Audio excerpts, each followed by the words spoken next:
Time now for Secrets of a Makeup Artist. What the professionals know about looking good that could make it easier for us regular folks who have to do our own makeup every day. Veteran makeup artist Carol O'Malley operates Rouge, a makeup studio, and she joins us now. Good morning to both of you ladies. Good morning. Thank you for being here today. Our pleasure. Well, you're going to share some great secrets with us so that we can have that professional look all the time, which we appreciate.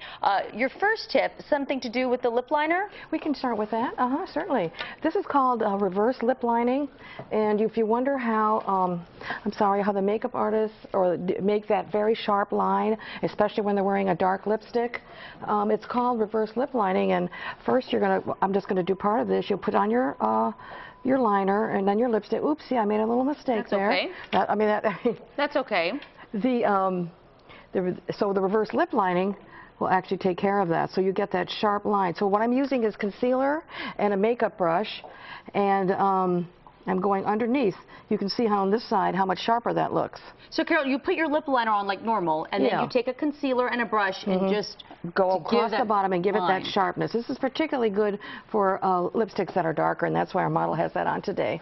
Yes, because they tend to bleed, right? And they get all over the place. Well, also the lip liner helps to catch it too. And an old secret from our mothers back in the 50s is when she would put her lipstick on and she'd blot it, and then she'd put another coat on, and that's an old tip from way back in the 50s. And that really works. Yeah, it does work. Very good. What's your next tip for us, Carol? The next tip is I wanted to show you how to give your eyebrow a lift without going to the doctor or the plastic surgeon. And the trick is... So much easier. Yes. And this way, so much easier. No downtime, except when you have to take it off. Right. Is to take a little bit of a shadow that is very light. It has to be almost white, not a champagne. And what we're going to do, I do this sometimes with my little baby finger because it fits the shape so well. But you can also use a Q-tip and just go right underneath the arch. Now you see how that's already lifted Jenny's eye from the other side. Yes, I do see that. Now the other thing, and blend it in for daytime because we don't want it all sparkly. And you wouldn't put it all along the eyebrow? No, you just want it underneath the arch, just underneath the arch. And then another little trick is to put some concealer in the corner of your nose, and that brings light to the area. And we also have a blue vein that is there too, and that covers that. The third thing to do is to make an imaginary line from the corner of your nose to the corner of the eye. And if you're wearing eyeshadow, if it comes down like that, it makes it look like puppy dog sad eyes.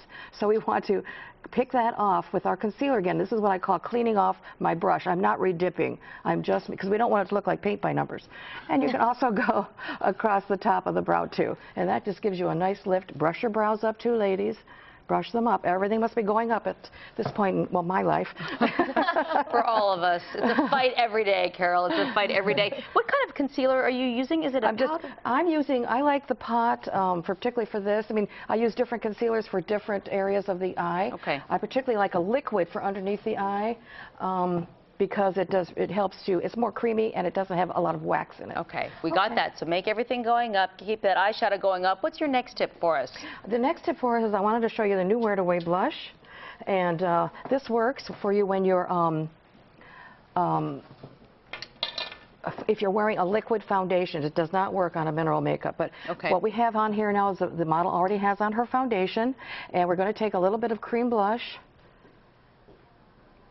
Oh, a cream blush. A cream blush first, because if you put it over a powder, we've not powdered her foundation yet, it will, it'll get gummy, which we don't want. Gummy blush is not pretty. Wait, what makes it gummy? If you put on your foundation and then use your cream blush, and you don't powder it, because you cannot put a cream blush over powdered faces. So we're going to put a little powder on. Notice how I tap off the excess here. It's very important. And I'm going to now set that blush very lightly.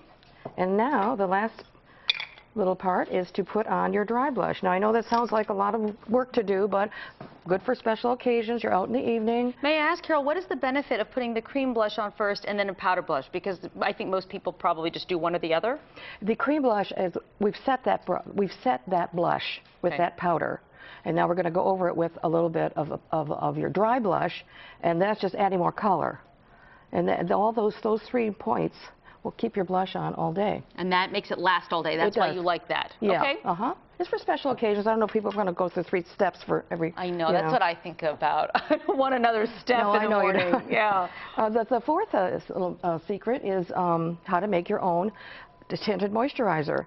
And I've already put some in here. So I do half and half of my foundation.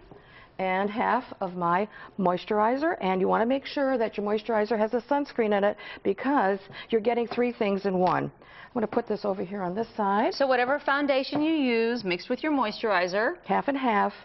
And make sure, because then you're going to get 3 things in one. You're going to get some color, you're going to get moisture, and you're going to get sun protection. I love tinted moisturizers. You can go ahead and put that on, Jenny. Okay. I love tinted moisturizers because I think on weekends when you don't want to do full face, you can just put that on. It gives you a little bit of color, it protects your skin, right. moisturizing it. It looks great. And that saves you a lot of money if you've already got the moisturizer and the foundation. It's 3 in 1. That's a great plus, especially for ladies who put their makeup on in the car. I love that.